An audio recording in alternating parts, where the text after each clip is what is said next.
कहो दिल के मन करे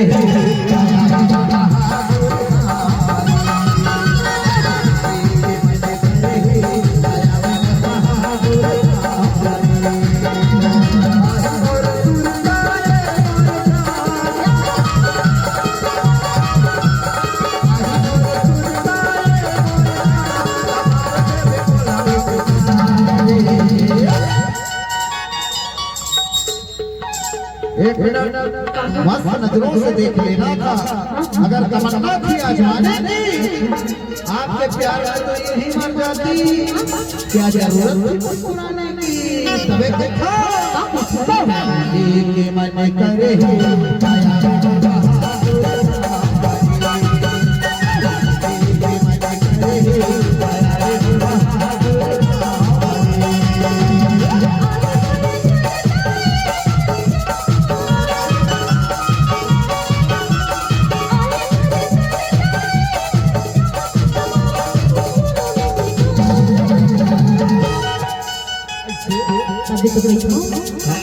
कब मिलेंगे बात करेंगे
तो छत्तीसगढ़ ले चलते हैं वही फिर बहादुर गांव कहाँ पर थे तोला पता है?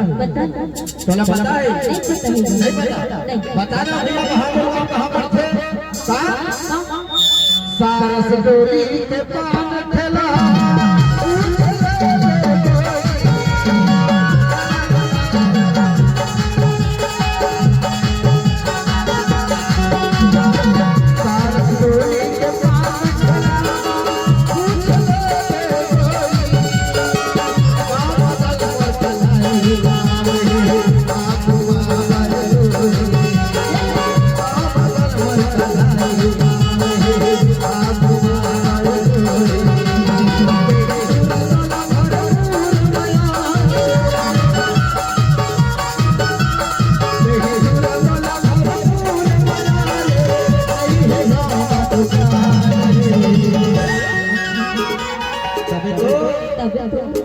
कभी मिले मन करे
बता